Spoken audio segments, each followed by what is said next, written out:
Bonjour à tous, bienvenue. Aujourd'hui, j'ai une personne incroyable et sur les réseaux sociaux, on la connaît comme Madame Panam. Mais bon, elle s'appelle Marion, elle est française et on va connaître un peu plus sur elle aujourd'hui. Ok, bienvenue, Marion. Bonjour, merci beaucoup. Est-ce que tu veux te présenter un peu plus ou c'est bien comme ça? Et qu'est-ce que tu as étudié ou quelque chose? Oh oui, je peux me présenter. Je m'appelle Marion, j'habite à Paris. D'ailleurs, Madame à Paname, Paname, ça veut dire Paris, c'est un mot d'argot pour dire Paris. Et je suis professeure de français langue étrangère et conceptrice de contenu digital. Et j'ai créé Madame à Paname, donc qui veut dire Madame à Paris, parce que j'habite à Paris, c'est pas le Panama, c'est Paris. On me le dit souvent, c'est pas le Panama, non, non, non. Et l'objectif de Madame à Paname, c'est d'aider les étudiants de français à apprendre le français en ligne. OK, C'est c'est incroyable ça. Et bon, tout début, qu'est-ce qui t'a motivé à enseigner le français aux autres? Alors, j'ai commencé à enseigner, j'ai donné des cours particuliers quand j'étais en Espagne. J'ai vécu 2 ans en Espagne, donc quand j'étais étudiante, j'ai commencé à donner des cours particuliers. Puis ensuite, j'ai fait un échange universitaire et je suis partie en Colombie où j'ai enseigné à l'université et je pense que c'est cette expérience qui m'a poussée à ensuite me former, revenir en France, à Paris, pour me former spécifiquement dans le domaine de l'enseignement des langues. OK, c'est vraiment cool ça. Et comment Madame Apanam est sortie? Comment t'as dit: je vais faire ça», qu'est-ce qui t'a motivé à créer du contenu pour les réseaux sociaux? C'est une idée que j'avais en tête depuis un certain temps, mais disons que j'ai profité, de la crise sanitaire liée au coronavirus et du confinement, donc qui a commencé en mars en France, pour, vraiment lancer le projet. Et l'objectif, c'est d'amener le français en dehors, au-delà de la salle de classe et aider un maximum de personnes à apprendre le français. OK, oui, c'est vraiment cool. Tu as beaucoup de contenus sur les réseaux sociaux et c'est vraiment incroyable. Et comment tu fais pour t'organiser sur les publications? C'est juste, tu sais qu'est-ce que tu vas publier ou tu t'organises pendant la semaine ou comment tu fais pour ça? Bah, ça dépend parce que j'ai aussi des cours à côté, donc la création de contenu sur Instagram, ça prend beaucoup de temps. On dirait pas, mais ça prend beaucoup de temps vraiment et tous les profs qui sont sur Instagram vous le diront. Donc il y a une partie de planification, une partie de création de contenu, la partie qui est théorique, purement, grammaticale par exemple, mais aussi la partie plus graphique et visuelle qui est aussi très importante quand on travaille sur les réseaux sociaux, notamment sur Instagram. Et il y a aussi, les vidéos qu'il faut planifier, ensuite il faut les faire, ensuite il faut les monter, ensuite il faut les sous-titrer et tout ça, ça prend beaucoup de temps donc j'essaie d'avoir de l'avance quand je peux, mais c'est vrai que, la planification est très importante et j'essaie de m'organiser au mieux. OK. Et c'est juste toi ou tu as quelqu'un qui t'aide ou c'est juste toi? Juste moi. OK, ça doit être, un peu dur, je pense. Et comment bon, quelle technique d'apprentissage, vous utilisez pour apprendre la langue aux autres ou pour enseigner la langue, pardon? Et qu'est-ce que tu utilises pour les étudiants? Juste un tip, un conseil, je sais pas. Oui, alors c'est différent sur internet et dans une salle de classe, évidemment, on n'utilise pas les mêmes techniques. Dans une salle de classe, il y a l'interaction directe avec, les étudiants, entre les étudiants et le professeur, donc c'est complètement différent comme approche. Mais comme tu en parles, en fait, j'ai créé un livre interactif qui s'appelle «Booste ton français» sur une nouvelle application qui s'appelle Graphie. L'accès est gratuit, je peux vous donner le lien et le premier chapitre, justement, je vous parle de ces techniques que vous pouvez mettre en place quand vous apprenez le français et surtout quand vous apprenez le français sur internet, donc de façon plus indépendante. C'est important de savoir quelles techniques exactement on peut mettre en place. On pourrait en parler pendant des heures, donc je préfère vous ramener directement vers ce premier chapitre. Je pense que c'est plus simple, mais je vous parle de l'apprentissage actif, du shadowing, je ne sais pas si vous connaissez, de la répétition, du fait d'utiliser ou non la traduction, comment utiliser le principe de Pareto dans l'apprentissage des langues, etc. Donc, je vous envoie directement vers Oui. ce livre interactif, je pense que c'est plus simple. Oui, oui, c'est plus simple. Et bon, tu dis que tu as commencé tes réseaux sociaux pendant la crise sanitaire, mais avant, tu faisais déjà quelque chose pareil ou non? C'était juste quand bah, la crise sanitaire est arrivée, tu te dis, bah, il faut que je le fasse. Ou comment c'est arrivé ça? Oui, avant, je travaillais de façon plus traditionnelle dans une école de langue ici à Paris où j'enseignais le français dans une école de langue. Donc vraiment de façon traditionnelle et pas du tout sur internet. Donc confinement oblige, on reste à la maison. Comment enseigner? On met de nouvelles stratégies en place pour pouvoir continuer à travailler et à proposer du contenu, aux personnes qui sont aussi enfermées chez elles. C'est Oui, terrible. oui, oui. Et bon, tu dirais que le confinement t'a aidé ou quel a été l'impact du Covid ou de la COVID-19 dans ta vie? C'est quelque chose qui est évidemment terrible, bien sûr, c'est quelque chose qui impacte énormément la société. On le voit à Paris, c'est très, très compliqué, en ce moment. Donc beaucoup d'incertitudes pour beaucoup de personnes qui perdent leur travail. Parfois, il y a beaucoup d'écoles, notamment des écoles de langue qui ferment. Donc, il y a beaucoup de professeurs comme moi qui sont dans une situation aussi d'instabilité. Ça, c'est une réalité absolue. Et je pense que chacun doit vraiment avoir la capacité de s'adapter et se transformer, vraiment s'adapter aux nouvelles conditions pour pouvoir continuer de travailler, mais aussi continuer d'apprendre parce que ça ne doit pas arrêter nos vies et on doit continuer à progresser. Donc vraiment continuer d'apprendre les langues, même si vous êtes confiné à la maison, continuez vraiment d'apprendre les langues pendant cette crise, vraiment. Ne stoppez pas votre vie. Je pense que le pire, c'est arrêter de vivre parce qu'il y a une crise sanitaire qui est vraiment très grave. Mais je pense qu'il faut continuer Oui, ces oui, projets. il Je sais faut. pas ce que tu en penses, mais c'est difficile. Mais allez, on essaye, c'est l'objectif. Oui, en fait, moi, pendant le confinement, j'ai eu l'opportunité d'étudier un cours d'anglais en ligne qui c'est Ouais, à Londres et j'étais bah, ça, le Covid, j'aurais jamais pu le faire parce que bah, c'était en ligne et c'est ça les opportunités qu'on a, bah, la technologie et surtout, bah, c'est incroyable, vraiment. ouais, exactement, exactement. Je suis d'accord avec toi.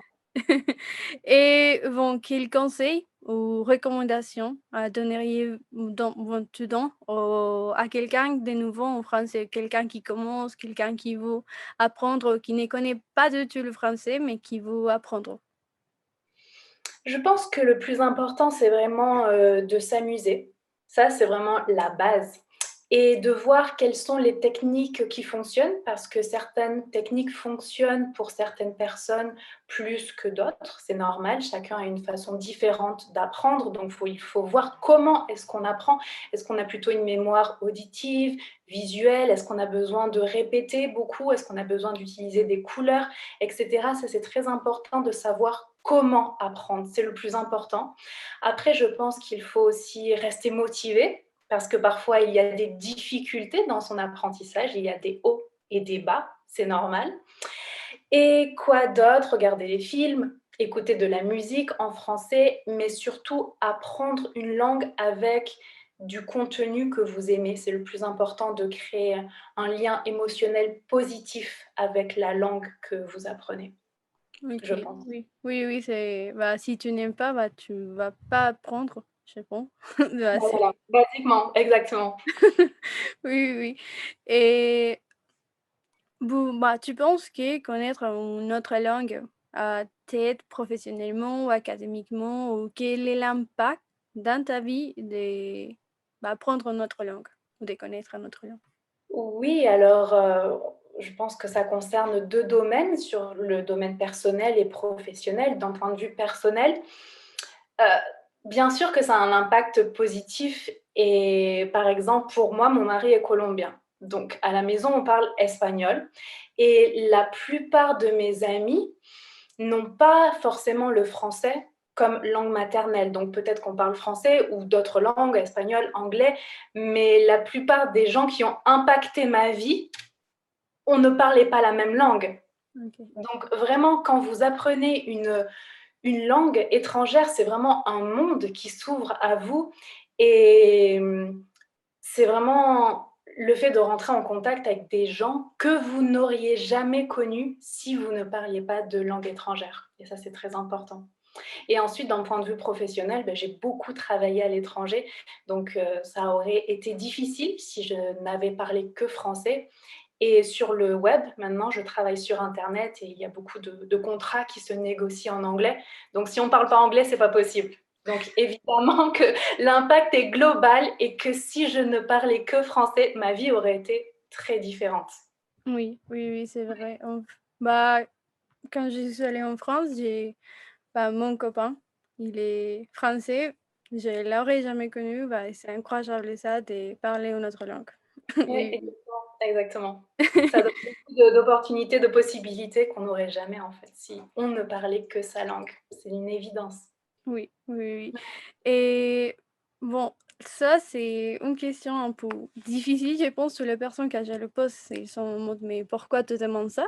Mais est-ce que tu as un mot préféré en français ou une phrase que tu utilises beaucoup? C'est une question difficile parce que, c'est une question qui nous prend de court. Prendre de court, ça veut dire qui nous surprend et j'ai besoin de réfléchir pour te répondre. Mais peut-être un mot que j'aime beaucoup, qu'on n'utilise pas très souvent, mais que je trouve très poétique, c'est le mot troubadour. Est-ce que tu connais ce mot troubadour? Non, je jamais Troubadour, entendu. c'est un poète et un musicien, du Moyen Âge, les troubadours. Je sais pas, j'aime beaucoup ce mot, je le OK. trouve très joli, très poétique. OK, OK, c'est cool.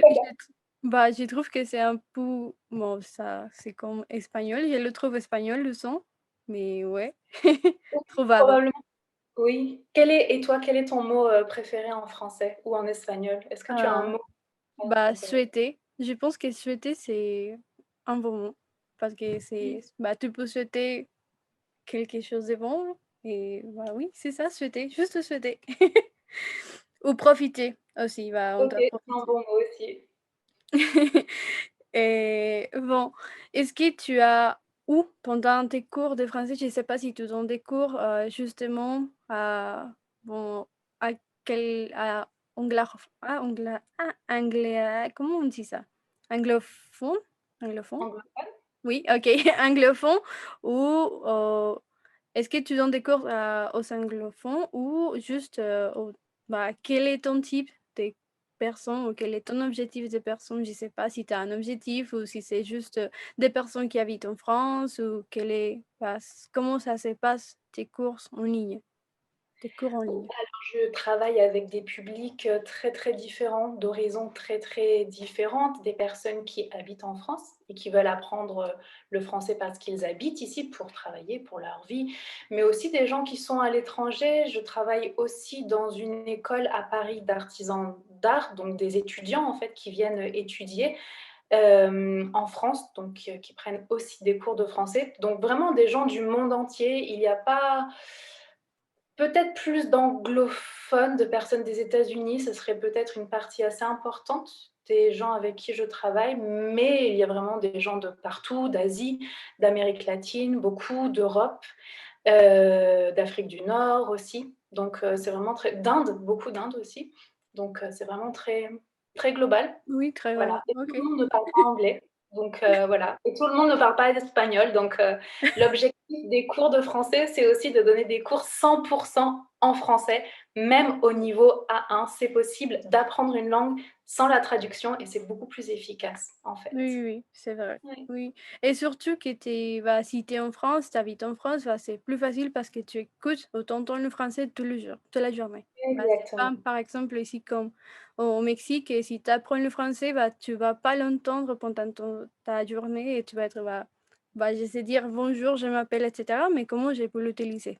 À qui je parle? Parce que sinon Ouais, ouais. exactement et c'est pour ça que la technologie est vraiment très importante parce que sur internet, vous avez accès à tout et tu peux très bien passer ta journée à écouter des podcasts en français, à regarder des vidéos sur YouTube et il y a beaucoup de Français aussi en général à l'étranger. Bien sûr, ça dépend où tu habites et où les gens habitent, mais ça peut aussi être bien de regarder, est-ce qu'il y a une communauté de francophones? Est-ce qu'on peut se mettre en contact pour partager simplement? Ça existe souvent et on ne pense pas toujours à regarder est-ce qu'il y a une communauté en fait de francophones dans la ville où j'habite. C'est possible. Oui, j'avais jamais pensé, ouais. Du Oui, coup, c'est possible, bien sûr. Et est-ce que tu as une anecdote ou une expérience, un choc culturel, oui, je pense, je sais pas, et que tu voudrais raconter aux autres, ou je sais pas, une expérience quand tu as une anecdote, quand tu apprenais le français ou quand tu enseignais le français? Ou mmh, je sais pas, je pense qu'il y en a beaucoup. C'est comme les mots, je pense qu'il y en a beaucoup, mais c'est difficile de penser à une anecdote, particulière. Des chocs culturels, il y en a toujours. Des mots qui sont de faux amis, qui ressemblent beaucoup à l'espagnol ou beaucoup à l'anglais, mais qui ont des sens différents, complètement différents, il y en a aussi beaucoup. Je sais pas à quoi je peux penser. Je peux peut-être penser une fois alors il y a très longtemps quand je travaillais à l'université en Colombie, ça concerne, l'aspect, culturel de la gestuelle. On ne bouge pas le corps de la même manière et je me rappelle qu'une fois j'avais décrit une personne en donnant sa taille en mettant la main comme ça. Et en Colombie, apparemment, pour la taille d'une personne, il faut mettre la main comme ça, sinon c'est assez insultant. Donc je ne savais pas, donc oui, attention. Je ne sais pas au Mexique comment tu mets la main pour, la J'ai taille fait d'une juste personne. oui, j'ai fait ça. J'ai toujours fait ça, sans Tu as problème. toujours fait ça? Oui, Oh, alors en Colombie, en tout cas dans la ville où j'étais, c'est mieux de faire comme ça pour une personne parce que comme ça, c'est pour les animaux. C'est ce qu'on m'a dit, donc à confirmer. Mais voilà, donc attention aux gestes qui peuvent parfois être mal interprétés. Ce n'était pas du tout mon intention, mais voilà, par exemple, c'est vraiment un petit exemple qui me vient à l'esprit. OK, je savais pas ça non plus Exactement. et bon, j'ai juste poussé ça. Pourquoi tu as décidé d'aller en Colombie? Je sais pas, tu Pourquoi j'ai décidé d'aller en Colombie? J'habitais en Espagne à l'époque, j'ai vécu 2 ans en Espagne pour mes études et ensuite il y a un programme qui s'appelle le CIEP, le CIEP. C'est un programme pour pouvoir, faire des échanges à l'étranger et enseigner à l'étranger. Donc tu peux aussi participer, vous pouvez aussi participer, ça dépend, il y a des prérequis et il y avait une liste de pays. Donc je voulais, un pays en Amérique latine, je voulais aller en Amérique latine et je ne sais pas pourquoi j'ai choisi, la Colombie. Je peux pas expliquer. Il y avait aussi à l'époque l'Argentine, il y avait le Pérou, aussi la Bolivie dans la liste des pays, mais j'ai préféré, la Colombie. Je sais pas pourquoi et j'ai choisi la ville de Cali et me demandez pas pourquoi et finalement voilà, j'y suis allée et puis ça a changé ma vie donc oui. je ne sais pas pourquoi. Ouais, Il y on avait sait le jamais Mexique pourquoi. aussi dans la liste, je m'en rappelle. Ouais. C'est Hasard. c'est ça la vie, on sait jamais ou qu'est-ce qui va se passer, mais c'est incroyable. Ouais. Et bon, juste pour finir, et qu'est-ce que tu fais maintenant actuellement dans ta vie? Tu donnes des cours, mais un peu plus, tu pourrais nous dire et quelle est la prochaine étape ou qu'est-ce qui vient pour Madame à Paname? Qu'est-ce qui Mmh. va se passer? Oui, donc actuellement, je donne des cours et je développe aussi le projet de Madame à Paname qui est encore tout nouveau, donc je suis surtout présente sur les réseaux sociaux et donc je commence aussi à proposer, du contenu pour apprendre le français sur d'autres plateformes comme, Booste ton français sur Graphie dont je vous ai parlé, vous pouvez aller voir Et là, je travaille sur un nouveau projet qui devrait sortir avant la fin de l'année. C'est une surprise. OK. OK. Vous allez voir. OK, OK. Et bah, juste une dernière question, pain au chocolat ou chocolatine? Bah, j'habite à Paname, j'habite à Paris, donc ici, c'est pain au chocolat, mais je suis née dans le sud de la France et OK. toute ma vie, ce sera chocolatine. OK, OK. Pour moi, c'est pain au chocolat alors. Bah, c'est incroyable ça. OK, bah, merci beaucoup Marion d'avoir répondu les questions, d'avoir été ici. Bah, tu étais tu une personne incroyable et j'espère que ton projet va continuer à avoir des succès et bah, Oui. merci beaucoup. Merci à toi, merci pour l'invitation, c'est très gentil, c'était un plaisir de participer à cet échange avec toi. Oui et bah, on dit au revoir à tous qui vont nous regarder. Au revoir. Ciao, ciao.